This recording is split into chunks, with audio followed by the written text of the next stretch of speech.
오늘 설교 제목은 하나님의 뜻을 못 아는 법입니다. 문법적으로 틀리고 말이 안 되는 제목입니다. 제가 사실은 이 제목을 주보에다 이렇게 적어가지고 사무실을 보냈는데 거기서 전화가 왔어요. 이게 뭐냐고, 이게 혹시 잘못 쓴 거 아니냐고. 이게 하나님의 뜻을 아는 법을 못 아는 법으로 잘못 썼는지, 아니면 뭐가 이상하다는 거죠. 이게 이상하죠. 이상한 제목입니다. 그리고 어쩌면 가장 인기 없는 설교 제목이기도 합니다. 아마도 그 유튜브 같은 데 올리면 사람들이 설교 제목 보고 클릭을 많이 하는데 클릭이 가장 안 나올 그런 제목이기도 합니다. 왜냐하면 그리스도인들은 하나님의 뜻을 아는 것에 관심이 엄청 많기 때문입니다. 못 아는 것이 아니라 아는 것에 관심이 많습니다. 저는 2017년도 8월 달에 제가 그 하나님의 뜻을 어떻게 아나요? 라는 제목의 칼럼을 홈페이지에 올렸는데 제가 그게 생각이 나가지고 이번에 이제 가보니까 거기 이제 그 당시에 올렸던 그 칼럼들 조회수를 이렇게 봤거든요. 그러니까 다른 것들은 다 조회수가 뭐 2,000명대나 3,000명대, 좀 많으면 3,000명대인데 이거는 4,000명이 넘는 거예요. 4,400뷰 정도 되는 거죠. 그래서 다른 것의 1배 반이나 2배가 넘습니다. 그러니까 사람들의 관심이 그만큼 반영된 것이라고 생각합니다. 참고로 제가 이 칼럼을 이번에 찾아봤더니 그 끝에 말미에다가 다음에 계속이라고 써놨더라고요. 그런데 저는 계속하지 않았습니다. 다시 쓰지 않았어요. 왜 그랬을까요? 왜냐하면 다시 쓰는 것이 하나님의 뜻이 아님을 알았기 때문이죠. 이게 진지하게 들으세요. 농담인데. 사실은 다시 쓰려고 제가 원래 그 쓸 때는 쓰려고 했었는데 그냥 미루다가 잊어버린 거예요. 제가 이런 사람입니다. 저는 저를 고발합니다. 저는 바울이 말한 것처럼 나는 미쁨이 없을지라도 주님은 일양 미쁘시니 그 사실을 기억하게 됐습니다. 오늘 우리의 본문은 기드온의 양틀 사건에 대한 겁니다. 양틀 뭉치를 이용해서 하나님의 뜻을 알려고 했던 그 내용인데 이게 사실 매우 유명하죠. 이게 아마 기드온의 그 스토리 가운데서 제일 유명한 장면이 아닐까 이런 생각이 들고 어쩌면 뭐 성경 전체적으로 봐도 굉장히 유명한 그런 이야기입니다. 그리고 많은 사람들이 이 본문의 영감을 받아서 이런 방식으로 하나님의 뜻을 알거나 또는 하나님의 인도하심을 분별하려고 합니다. 제 친구는 이 본문 말씀에 은혜를 받아가지고 그래서 자기가 신학교에 가야 되나 말아야 되나 이런 생각이 들어가지고 자기 전에 빈 그릇을 갖다 놓고 기도했다고 합니다. 주님, 신학교를 가는 것이 주님의 뜻이면 다음날 아침에 이 그릇에 물이 가득 차게 하옵소서. 아침에 일어나 보니까 뭐 가득 차기는 그냥 그나마 있던 물기까지 말라가지고 그냥 완전히 말라져 있었다는 거죠. 왠지 좀 그래도 또 서운한 마음이 들어가지고 한 번 더 시도를 합니다. 이번에는 그릇에 물을 가득 떠놓고 주님, 신학교를 가는 것이 주님의 뜻이라면 이 물이 내일 아침에 바짝 마르게 하여 주옵소서. 이렇게도 기도를 했대요. 어떻게 됐을까요? 물은 그대로 그냥 있었습니다.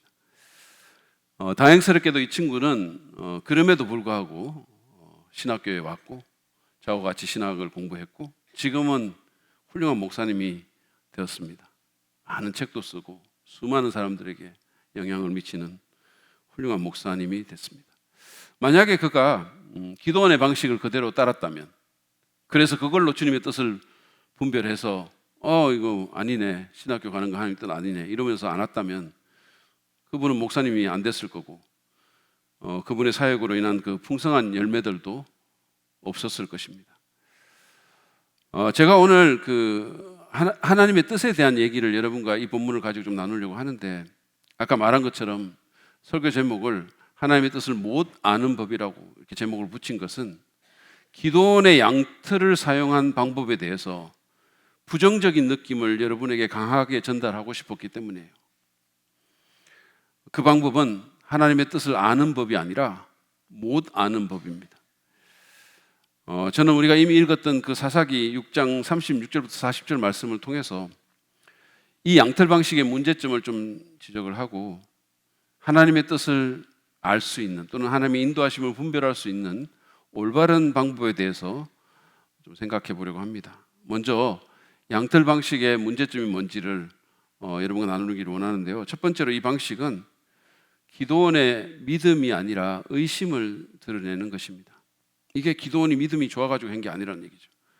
우리는 지금까지 이 시리즈를 통해서 네 번 말씀을 했는데, 오늘이 5번째인데, 4번의 말씀을 통해 하나님께서 기도원에게 어떤 일을 하셨는지를 살펴보았습니다.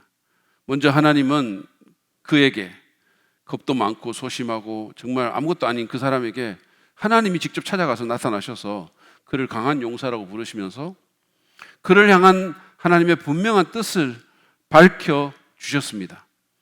나는 네가 미디안으로부터 이스라엘을 구원하기를 원한다. 구원하는 사사가 되기를 원한다. 그것이 내 뜻이다. 이 일을 이루기 위해서 나는 너와 함께 하겠다. 이 메시지를 반복해서 주셨어요. 또한 그분은 바위에서 불이 나와서 음식을 사르는 그 놀라운 사건을 통해서 그분이 어떤 분인지를 기도원에게 알게 해주셨습니다. 보여주셨어요. 그뿐이 아닙니다. 하나님은 당신의 명령에 순종해서 우상을 흠은 그에게 우상 숭배자였던 그 아버지와 그 마을 사람들의 마음을 극적으로 돌이키는 하나님의 역사까지 보여주셨습니다. 더 나아가서 성령의 강력한 역사로 무려 32,000명이나 되는 사람들이 군대 경험이 전혀 없고 거기다 소심하기까지 한 그를 따르게 만드는 놀라운 하나님의 능력을 경험하게 해주셨습니다. 여러분, 이 정도면 충분하지 않습니까? 만약에 저 같으면요, 만약에 제가 하나님께서 이번에 나온 제 책을 32,000명이 사서 읽게 해주신다면 저는 무슨 짓이라도 할 것 같아요. 북한의 김정은하고도 싸울 것 같은 느낌이 들어요. 싸울 것 같다고 했지만 싸운다고는 말을 안 했으니까 싸울 것 같다. 아무튼 여러분, 이런 상황 가운데서 오늘 본문 36절이 시작되는 겁니다. 그렇다면 36절은 어떤 내용이 돼야 되느냐 하면은 기도원이 이 하나님의 놀라운 역사에 용기 백배해서 32,000명과 함께 미디안 군대에게 나아갔다라고 시작돼야 되는 겁니다. 그런데 기도원은 그렇게 하지 않았죠. 그는 오히려 주님에게 자기를 시켜서 이스라엘을 구하려 하시는 것이 맞느냐고 물으면서 정말 그렇다면 양털 뭉치에만 이슬이 내리는 것으로 그것을 증명해 달라고 요청을 했습니다. 여러분, 어떻게 생각하세요? 이게 우리가 본받아야 할 믿음의 행위라고 생각하십니까?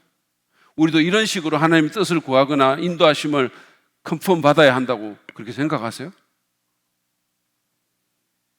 근데 사실 36절을 잘 보시면 그는 하나님의 뜻을 이미 알고 있었습니다. 36절 다시 한번 보세요. 참으로 주님께서는 말씀하신 대로 나를 시켜서 이스라엘을 구하시려고 하십니까? 그는 주께서 자기를 시켜 이스라엘을 구하기 원한다는 주님의 말씀을 이미 들어서 알고 있었어요. 그게 그 머릿속에 들어가 있었습니다. 그것만이 아니라 하나님은 바위에서 불이 올라오는 초자연적인 그런 일을 통해서 주님의 뜻이 확고하다는 사실까지 아예 보여주신 거죠. 그래픽하게. 그런데도 그는 양털 뭉치를 가져와가지고 또 다른 기적을 요구하고 있는 겁니다. 그는 주님께 이런 식으로 말하고 있는 거예요. 주님, 저는 주님께서 하신 말씀을 잘 알고 있습니다. 주님의 명령과 약속도 압니다. 그렇지만 주님을 신뢰해야 할지 여전히 잘 모르겠습니다. 다시 말해서 그는 지금 의심과의 싸움을 하고 있는 겁니다. 어떤 분들은 이런 말을 하면, 아니 지난주에 본 것처럼 성령께서 그를 사로잡으셨다고, 그래서 그가 변화되었다고 했는데 또 이런단 말인가? 이게 진짜 의심으로 나온 거 맞아? 이렇게 생각하실 수 있어요. 그러나 여러분, 성령 충만이라는 것은 한 번 경험한다고 그걸로 다 되는 거 아닙니다. 그걸로 끝이 아니에요. 우리는 날마다 성령에 사로잡혀야 하는 겁니다. 날마다. 저희 부부는 가끔씩 그 멋진 식당에서 풍성한 대접을 받을 때가 있어요. 가끔씩. 정말 막 좋은 데 가서 배 터지도록 먹고 오는 거예요. 그래서 점심때 그렇게 이제 먹고 와서 저녁이 되면, 저는 또 일을 하고 이제 저녁 때가 되면, 그러면 이제 제가 아내에게 가서 여보 저녁 먹자고, 이제 저녁 때니까 그렇게 말을 하죠. 그러면 저희 아내는 아니 점심 때 그렇게 먹었는데 왜 또 저녁을 먹느냐는 거예요. 아니 저녁이니까 저녁을 먹는 거지. 근데 왜 또 저녁을 먹는? 그러면서 자기가 할 말은 음식이 자기는 목 여기까지 차 있다고 그렇게 얘기를 하는 겁니다. 여러분 이게 정상이에요? 아니면 제가 비정상입니까? 제 포인트는 음식을, 좋은 식사를 한번 한다고 그게 계속해서 남아있고 우리에게 힘을 주고 다음 날도 그 다음 날도 에너지원이 되는 게 아니라는 말씀이에요. 그렇듯이 성령의 충만도 한 번 받는다고 다 되는 게 아니라는 말씀이에요. 에베소서 5장 18절에 보면 이 성령의 충만을 받으라는 이 명령이 헬라어로, 원어로 현재형으로 되어 있어요. 그러니까 헬라어로, 그리스말로 현재형은 진행을 의미하는 겁니다. 계속 그렇게 해라는 거죠. 계속해서. 기도는 이 점에서 실패한 것 같습니다. 그는 시간이 가면서 성령보다는 육신의 지배를 받고 의심의 늪에 빠져버린 것으로 보입니다. 그래서 지금 의심하고 있는 거예요. 그렇다고 여러분 기도원을 너무 비난하지는 마십시오. 우리도 기도원처럼 할 때가 너무 많아요, 사실은. 성경에 보면 주님을 따를 때 주께서 우리를 인도하실 것이라는 여러 분명한 성경적인 약속이 있습니다. 그리고 우리가 성경을 통해서 우리를 향한 주님의 뜻도 알 때도 많습니다. 그런데도 우리는 그 말씀과 약속을 온전히 의지하지 못하고 기도원처럼 주저하고 주님의 뜻을 의심하고, 그래서 기도원처럼 주님께 내가 정한 방식으로 그렇게 인도하라고 그렇게 요구를 하는 거죠. 여러분, 이 방식은 믿음이 아니라 의심에서 나온 것입니다. 두 번째 문제점은 이 방식은 주님께 명령을 내리는 겁니다. 사람이 하나님께 지시를 하는 거예요. 여러분, 기도원은 주님께 주님, 전쟁의 날이 자꾸 다가올수록 정말 두려워집니다. 진짜 제가 할 수 있는지 해야 하는지 잘 모르겠습니다. 자꾸 의심이 생깁니다. 주님, 저의 믿음 없음을 도와주세요. 그렇게 말할 수 있었어요. 그리고 우리는 얼마든지 그런 식으로 기도할 수 있습니다. 그럼 아마 주님께서 기쁘게 기꺼이 그 요청을 듣고 그를 도와주셨을 겁니다. 그런데 그는 그렇게 하지 않았어요. 그는 자기 프로그램을 짜서 주님께 그걸 갖고 가서 명령을 한 거죠. 주님, 여기 양털 뭉치 하나 있으니까 여기 갖다 놓을 테니까 처음에는 양털만 적게 하시고 그 다음에는 땅에만 이슬이 있게 하세요. 그렇게 하셔야 되는 거예요. 라고 온 우주의 주님이신 하나님께 명령을 한 거죠. 자연 법칙을 중단시키고 자기가 원하는 대로 해달라고 그렇게 일종의 지시를 한 것입니다. 놀라운 점은, 제가 이 본문을 읽으면서 정말 놀라웠던 것은 주께서 기도원이 하라는 대로 해주셨다는 거예요. 저 같으면 절대로 안 해주죠. 처음에는 이슬이 양털에만 내렸어요. 그죠? 그가 그렇게 기도했으니까. 근데 그걸로 만족할 수 없었던 기도원이 그 반대로 해달라고 했을 때도 주님은 또 그대로 해주셨습니다. 여러분, 주님이 그렇게 해주신 것은 기도원이 옳거나 또는 기도원의 요청이 적절해서가 아닙니다. 많은 분들이 이 부분에서 오해를 하는 거예요. 그래서 이게 해피엔딩이니까, 어떻게 보면. 그러니까 기도원의 방식을 따라서 하는 거예요. 이게 마치 좋은 것인 줄 알고, 주님이 마치 기도원을 인정해 주신 줄 알고. 여러분, 주님이 기도원의 청을 들어주신 것은 그게 옳아서가 아니라 주님이 은혜와 자비가 풍성하신 분이시고 오래 참으시는 분이시기 때문입니다. 어떻게든 한 사람 좀 세워보려고, 사람 만들어 보려고 정말 참고 또 참는 거예요. 저는 이 본문을 묵상하면서 이 내용에 정말 큰 은혜를 받았어요. 아니, 기도원이 뭐라고? 기도원이 뭔데? 하나님께서 이렇게 참아주시고 이렇게까지 해주신단 말인가?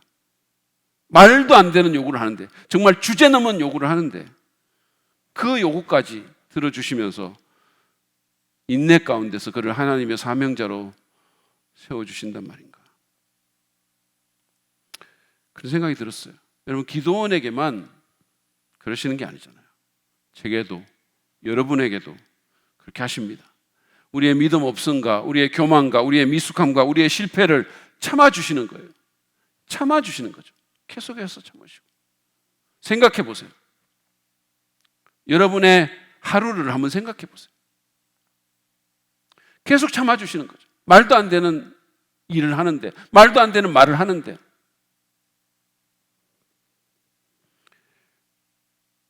그렇습니다.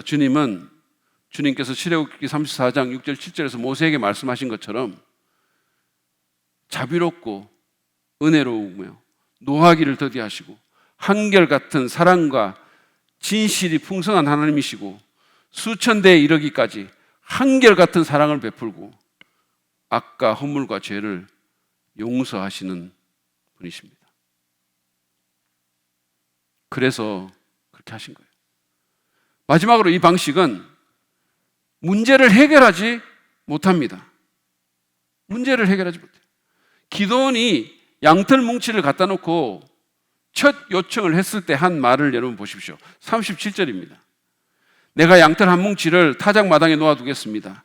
이슬이 이 양털 뭉치에만 내리고 다른 땅은 모두 말라 있으면 주님께서 말씀하신 대로 절을 시켜서 이스라엘을 구하시려는 것으로 알겠습니다. 보셨죠? 자기가 요구한 대로 이슬이 양털 뭉치에만 내리고 다른 땅은 다 말라 있으면 그러면 자기를 시켜서 이스라엘을 구원케 하는 것이 하나님의 뜻인 줄 알겠다라고 본인이 말을 했어요. 어떻게 됐을까요? 38절 보시죠. 그러자 정말 그렇게 되었다. 기도원이 다음날 아침 일찍 일어나서 양털 뭉치를 쥐어 짜보니 양털 뭉치에 내린 이슬이 쏟아져 그릇에 물이 가득 찼다. 하나님께서 얼마나 후하게 들어주셨는지 양털 뭉치에 내린 이슬이 쥐어 짜보니까 그릇에 가득 찼다는 거예요. 여러분, 하나님은 째짜하신 분이 아니세요. 하나님은 관대하신 분이십니다. 그리고 다른 땅은 다 말라 있었어요. 그러면 주님의 뜻을 이제는 확신해야 되지 않을까요? 이제는? 아니, 본인도 그렇게 해주시면 자기를 시켜서 이스라엘을 구원하신 것이 하나님의 뜻인 줄 알겠다고 말을 했잖아요. 그 주님이 그렇게 해주셨어요. 근데 막상 그게 되니까 또 의심이 생긴 거죠.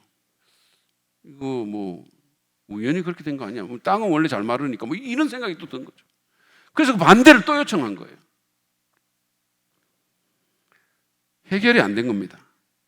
여러분, 기도원이 했던 이런 식의 방식은 문제를 근본적으로 해결해 주지 못합니다. 그런데도 우리는 이런 식으로 하나님의 뜻을 알려고 종종 시도를 하죠. 뭔가 내가 조건을 거는 거예요. 주님, 내일 10시까지 전화가 오면 주님의 뜻으로 알고 하겠습니다. 이러는 거예요. 그러면 10시 5분에 전화가 오면 어떡합니까? 그 주님의 뜻이에요, 아니에요? 이달 말까지 뭐 사람 만나면 주님께서 정해주신 배우자인 줄 알고 결혼하겠습니다. 말 넘어가가지고 그날 1일날 만나면 어떡할 거예요? 어떡합니까? 이게 하나님의 뜻에 대한 문제를 해결해 주지 못합니다. 많은 구멍들이 거기 있는 거예요. 저는 다니던 직장을 그만두고 사업을 하려는 한 집사님에 대해서 들은 적이 있어요. 이분이 직장 생활 하다가 이제 사업을 하려고 하니까 뭐 여러 가지 불안감과 두려움이 있겠죠. 혹시 망하지는 않을까? 이게 얼마나 큰 모험입니까? 그래서 너무 걱정을 하면서 하나님의 뜻을 알고 싶어서 이렇게 기도했다고 합니다. 하나님, 결정의 때가 다가왔습니다. 내일 아침 저의 집 앞에서 까치가 울면 사업을 하라는 뜻을 알겠습니다. 그 다음날 아침에 어떻게 됐을까요? 까치가 울었어요. 까치가 울었다니까요. 그래서 그가 하나님 감사합니다. 이제는 주님의 뜻을 분명히 알겠습니다. 그러면서 엄청 기뻐한 거예요. 그런데 이 사람의 기쁨은 오래 가지 않았습니다. 생각하면 할수록 우연히 까치가 온 것은 아닐까. 아니 세상에 까치가 얼마나 많은데, 이런 생각이 자꾸 드는 거죠. 여러분, 이것이 이 방식의 한계예요. 하나님은 우리가 이런 방식을 통해서 하나님의 뜻을 확인하기를 원치 않으십니다. 그러면 어떻게 하나님의 뜻을 확인할 수 있을까요? 어떻게 하나님의 인도하심을 우리가 분별할 수 있을까요? 하나님의 뜻을 아는 방법을 몇 가지 제가 제시를 하려고 합니다. 물론 다는 아니에요. 굉장히 많은 얘기를 할 수 있지만 제가 시간 관계상 가장 중요한 것만 좀 추려서 여러분과 나누려고 합니다. 첫 번째로, 하나님의 뜻을 알기 원하면 하나님의 뜻보다 하나님과의 교제에 집중하시기 바랍니다. 하나님의 뜻보다 하나님과의 교제에 집중하십시오. 여러분, 하나님의 뜻을 아는 것은 단순히 기계적인 문제가 아닙니다. 이거 무슨 천국의 컴퓨터에다가 올바른 데이터나 무슨 자료 같은 거 집어넣어 가지고 답을 받는 그런 문제가 아니라는 말씀이에요. 오히려 우리의 인도자 되신 주님과의 동행의 문제입니다. 우리의 목자 되신, 우리 인생의 가이드가 되신 그 주님과의 동행의 문제예요. 우리가 주님과 깊고 친밀한 교제 가운데 있다면 우리는 자연스레 하나님의 마음과 그분의 나를 향한 그 뜻을 잘 알 수 있게 될 것입니다. 분별할 수 있게 될 것입니다. 그분과 가까이 동행하면 할수록, 그분과 마음이 통하면 통할수록, 예를 들어서 제 아내는 다른 누구보다도 특정한 상황에서 특정한 사람을 위한 저의 뜻을 다른 누구보다 더 잘 압니다. 제가 말을 안 해도 알아요. 왜냐하면 저와 오랜 시간 동안 가장 가까이에서 동행했기 때문이에요. 그래서 제가 말을 안 해도 제 뜻이 뭔지를 압니다. 많은 사람들이 하나님의 뜻과 그 인도하심을 아는 것에 대해 과도할 정도의 관심을 표명하는데, 그것보다는 우리를 바른 길로 인도하시는 인생의 참 가이드가 되시는 주님께 집중할 필요가 있는 거예요. 그분과 동행하고 그분과 친밀히 교제하고 그분의 마음을 알아가는, 그것이 주님의 뜻을 올바로 아는 중요한 방법이에요. 두 번째로, 여러분들이 주님의 뜻을 알기를 원하시면 하나님의 뜻을 행하는 일에 헌신하시기 바랍니다. 하나님의 뜻을 행하는 일에 헌신하십시오. 제가 이미 말씀드린 것처럼 우리는 하나님의 뜻을 아는 것에 엄청난 관심을 갖고 있습니다. 그렇지만 그 뜻을 행하는 것에는 얼마만큼의 관심이 있을까요? 만약에 여러분이 그토록 알고 싶어하는 하나님의 뜻을 안다면, 그게 어떤 것이든 간에 여러분은 그 뜻을 행할 준비가 되어 있습니까? 여러분의 마음에 드는 것이 아니라 들지 않는 뜻이라 하더라도 여러분은 그 뜻을 행할 준비가 되어 있으십니까? 이를테면 제가 지금 사랑 믿는 교회 담임 목사잖아요. 근데 제가 태국에 선교사로 나가고 대신에 김인태 선교사님이 우리 교회 담임 목사님 되는 것이 그분의 뜻이라면 저는 그 뜻을 행할 준비가 되어 있을까요?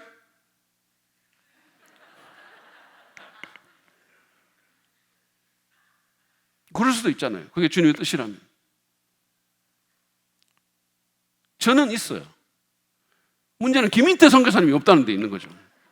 그래서 이 일이 이루어지지가 않는 거예요. 농담이고, 여러분, 진실은 하나님이 결코 그런 일을 원하지 않으신다는 겁니다. 하나님께서 우리 김인태 선교사님의 피부를 태국 사람들과 좀 더 비슷하게 만든 것은 다 뜻이 있는 거예요. 왜 아멘을 안 하십니까?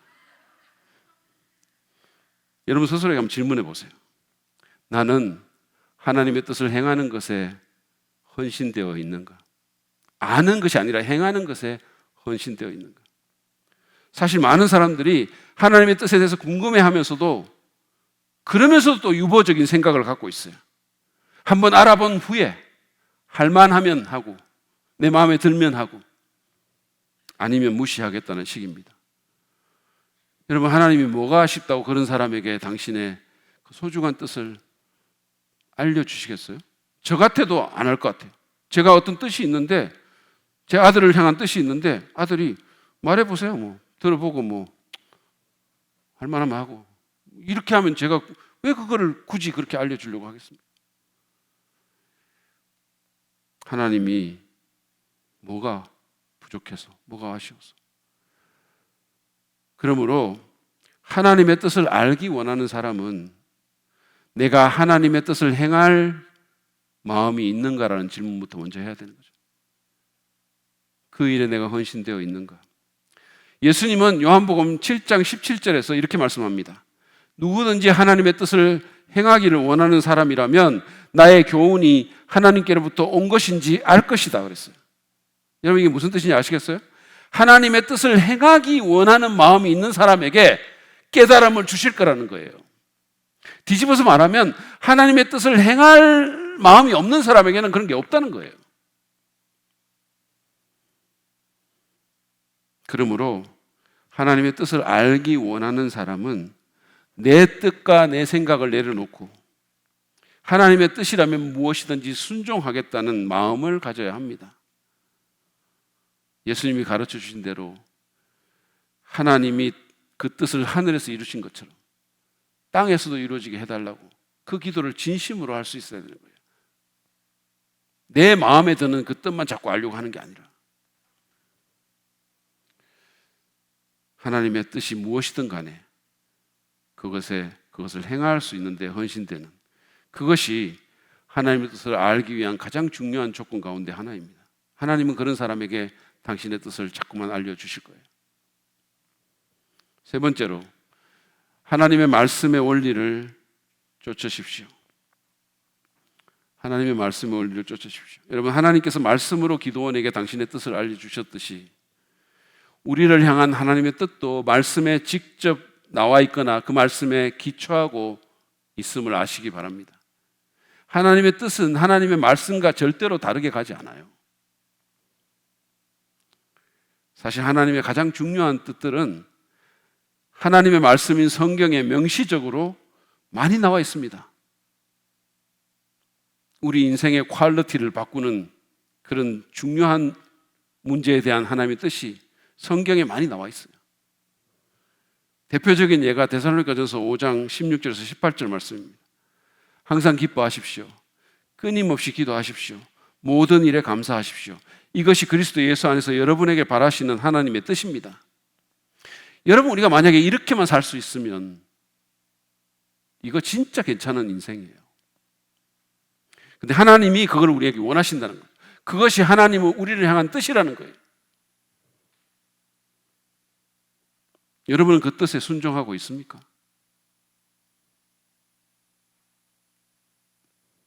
내가 원하지 않는 어떤 일이 일어났는데도 불구하고 기뻐하기로 선택하는 삶을 여러분 살고 있습니까?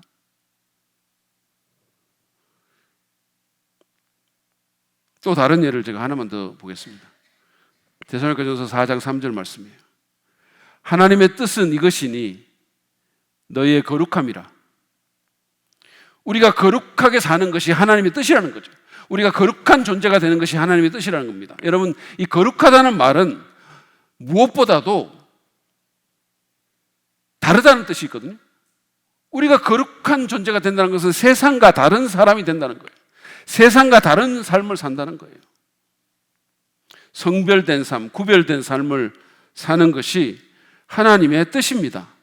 이를테면 물질주의적이고 성공지향적인 이 세상에서 욕심과 탐욕을 버리고 가진 것에 만족하면서 하나님의 나라와 그분의 선한 일에 부요하며 살기를 하나님이 원하시는 거예요. 그게 하나님 뜻이에요. 어떤 직장을 선택할 때 세상 사람들은 돈을 쫓아서 그걸 선택하지만 우리는 그거 갖고 선택하지 않는 것, 다른 것들을 고려하는 것, 그게 하나님 뜻이라는 거예요. 여러분, 그렇게 사십니까? 그 뜻을 알고 계십니까? 그분은 또한 성적으로 타락한 이 세상에서 우리가 깨끗하기를 원하십니다.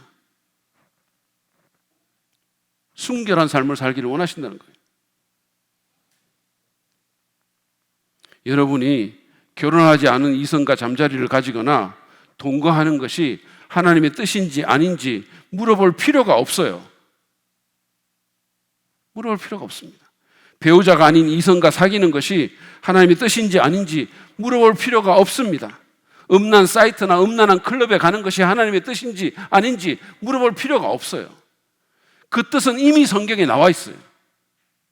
하나님의 뜻은 이것이니 너희의 거룩함이다 그랬어요.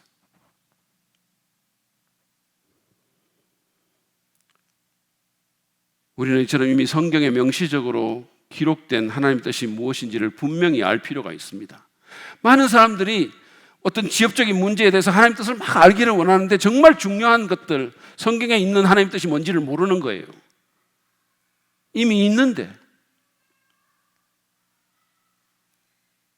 그럼 우리 아들 학교 어디 보내는지 이런 것만 자꾸 알려고 하는 거죠. 여러분, 성경에 하나님의 뜻이 있으니까 성경 공부 많이 하세요. 그 뜻을 아시길 바랍니다. 설사 명시적으로 기록되어 있지 않다 하더라도 하나님은 결코 당신의 말씀과 어긋나는 것을 원하지 않습니다. 그리고 어긋나는 방식으로 인도하지도 않으세요. 그러면 하나님의 뜻을 정말로 알기 원한다면 말씀을 깊이 공부할 필요가 있습니다.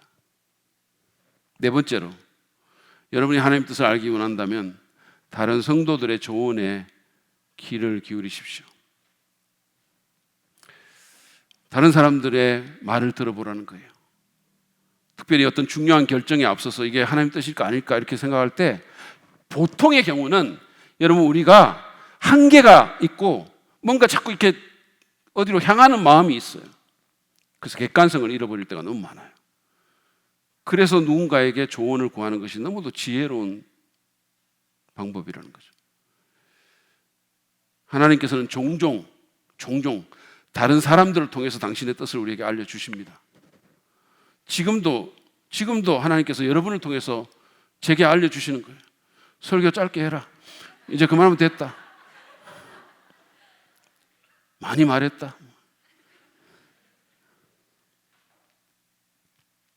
주님께서 그래서 교회라는 공동체를 만드시고 지체들 간에 서로 권면하라고 하신 겁니다. 골로새서 3장 16절 중간 부분을 보시죠.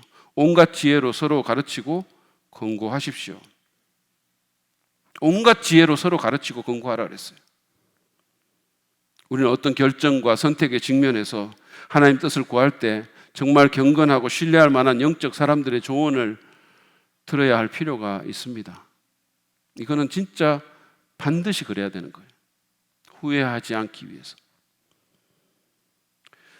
제가 우리 교회 담임 목회자로 청빙을 받았을 때 여기 오는 것이 하나님 뜻인지 정말 이렇게 그게 너무 분별하기 어려웠어요. 당시에 다른 한 교회에서도 제가 청빙을 받고 있었기 때문에 두 교회를 놓고 이렇게 기도를 했는데 솔직히 그것에 자꾸 마음이 더 끌리는 거죠. 다른 교회. 기도하면 할수록 자꾸 그쪽으로 마음이 끌렸어요. 왜냐하면 여러분은 좀처럼 놀라지도 않으시고 너무 아멘도 안 하시는 거죠. 그래서 자꾸 이렇게 기도를 하니까 그쪽으로 마음이 끌리는데 근데 제가 또 이미 이곳에서 6개월 동안 설교 목사를 했기 때문에 또 여러분들의 얼굴이 자꾸 밟히는 거예요. 자꾸 생각이 나고.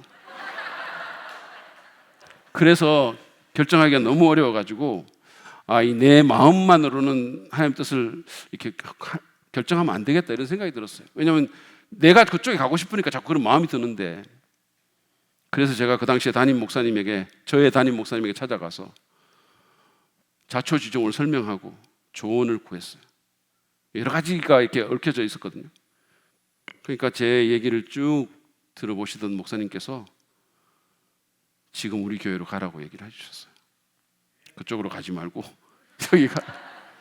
그래서 저는 그분의 조언을 하나님의 음성으로 들었습니다. 지금 생각해보면 거기 안 가고 여기 온 게 얼마나 잘한 일인지, 얼마나 다양한 일인지 모르겠어요.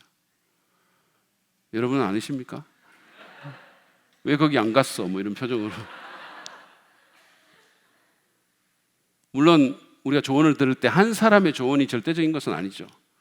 가능하면 여러 사람의 조언을, 복수에 신뢰할 만한 동료 신자의 또는 영적 리더의 조언에 귀를 기울일 필요가 있습니다. 우리가 겸손히 귀와 마음을 연다면 하나님께서 그것을 통해서 당신의 뜻을 우리에게 알려주실 것입니다. 마지막으로 우리가 하나님의 뜻을 알기를 원한다면 본질에 집중하십시오. 본질에 집중하시기 바랍니다. 여러분, 우리를 향한 하나님의 본질적인 뜻은 우리가 예수님 닮은 사람이 되는 거예요. 그게 하나님이 가장 원하시는 겁니다. 여러 상황들, 여러 여건들 가운데서 우리가 예수님 닮은 사람이 되는 것입니다. 그것이 어떤 학교에 가고 누구와 결혼하고 어떤 직장에 들어가고 어디서 어떤 집에 살고 이런 것보다 훨씬 더 중요합니다. 로마서 8장 28절은 우리를 구원하신 하나님의 뜻을 분명히 말씀합니다. 보시죠. 하나님께서는 미리 아신 사람들을 택하셔서 자기 아들의 형상과 같은 모습이 되도록 미리 정하셨으니, 쉽게 말하자면 하나님께서 우리를 구원하기로 미리 정하신 이유는 자기 아들, 즉 예수님의 형상, 그 성품을 담게 하기 위해서라는 거예요. 그것이 우리에 대한 하나님의 가장 본질적인 뜻입니다. 우리는 이 본질적인 뜻에 집중할 필요가 있습니다. 다시 말해서 무엇을 할까라기보다 어떤 사람이 될까라는 것에 관심을 기울여야 된다는 거예요. 살아나가면서. 왜냐하면 그것에 하나님의 마음이 있기 때문이에요. 여러분 기억하십시오. 누구와 결혼할까라는 것보다 어떤 배우자가 될 것인가가 더 중요한 문제예요. 어떤 직장에 다닐 것인가라는 것보다 얼마나 성실한 직장인이 될 것인가라는 것이 더 중요한 문제예요.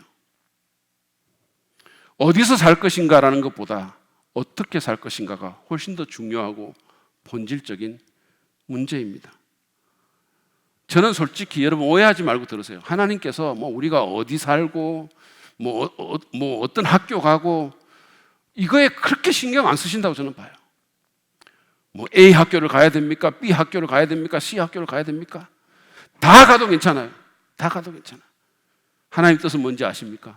A 학교에 가든 B 학교에 가든 C 학교에 가든 거기서 주님 닮은 사람, 주님의 향기를 풍기는 사람이 되는 거예요. 그런 학생이 되는 거예요.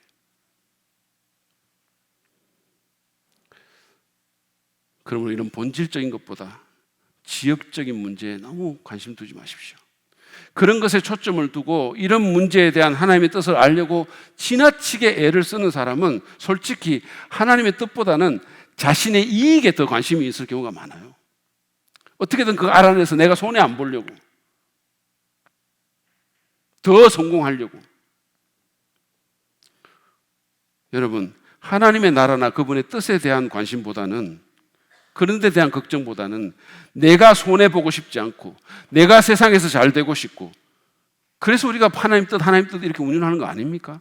만약에 그렇다면 사업 운이나 자녀의 출세나 배우자 궁합을 보기 위해서 점쟁이 찾아야 되는 것과 이게 본질적으로 뭐가 그렇게 다릅니까? 잘 생각해 보시기 바랍니다. 그리고 정말 예수님 닮은 성품의 사람이 되는 본질적인 문제에 집중하기를 원합니다. 항상 어떤 상황에서든 하나님, 내가 예수님 닮은 사람이 되기 위해서 이럴 때 어떻게 해야 될까요? 주님의 뜻은 무엇입니까? 이게 중요한 거예요. 오늘 우리는 기도원의 양털 사건을 보면서 그것이 지닌 문제점과 그것과는 반대로 하나님의 뜻을 올바르게 알기 위한 방법이 무엇인지를 살펴봤습니다. 여러분, 하나님의 뜻을 아는 것은 마술적이거나 신비적인 과정이 아닙니다. 기도원에게 말씀하셨잖아요. 근데 기도원의 양털 방법처럼 계속해서 우리를 의구심 가운데 남겨두는 것이 아닙니다. 기도원의 문제는요, 하나님의 뜻을 몰랐는 게 아니라 하나님의 뜻을 행하기를 주저한 데 있는 거예요. 그게 그의 문제점입니다. 여러분 꼭 기억하시기 바랍니다. 주님은 우리의 인생의 목자로서 우리와 함께 동행하는 가운데 우리에게 말씀하시고 우리를 인도하십니다. 한마디로 말하자면 그러므로 하나님의 뜻은 우리의 목자 되신 주님의 음성이에요. 그게 하나님 뜻이에요. 주님은 요한복음 10장 27절에서 내 양들은 내 목소리를 알아듣는다. 나는 내 양들을 알고 내 양들은 나를 따른다 라고 말씀하셨어요. 여러분이 하나님의 뜻을 알기를 원한다면 예수님의 양이 돼서 그분의 음성을 듣고 그분을 따르시기를 바랍니다. 그분의 양으로, 아니 그분의 사랑받는 자녀로 우리는 그분의 뜻이 그분의 아름다운 성품을 완벽하게 드러낸다는 사실을 확신합니다. 그래서 그분의 뜻은 선하고 완전하고 만족스럽고 은혜로운 것입니다. 왜냐하면 그분 자신이 그런 존재니까요. 뿐만 아니라 그분은 그 좋은 뜻을 우리에게 두시고 우리를 자기 이름을 위해 가장 좋은 길로 인도해 주실 것입니다. 의의 길로 이끌어 주실 것입니다. 그러므로 여러분 그분께 시선을 고정하고 그분의 음성을 계속 들으며 그분이 어디로 이끌든지 그분을 따라가시기를 바랍니다. 두려워하거나 불안해하지 마십시오. 그분은 당신의 선한 뜻을 감추거나 우리를 혼란에 빠뜨리거나 골탕 먹이시는 분이 아닙니다. 하나님의 뜻이라는 걸 갖고 우리와 술래잡기 하는 분이 아니세요. 인생의 여러 지엽적인 문제에 대한 하나님의 뜻을 알려고 너무 고민하지 말고 본질적인 뜻을 마음에 받아들이고 믿음으로 말씀의 인도를 받으심으로 하나님이 원하시는 아름다운 사람이 되고 하나님이 원하시는 놀라운 축복의 삶을 사시기를 주님의 이름으로 축원합니다.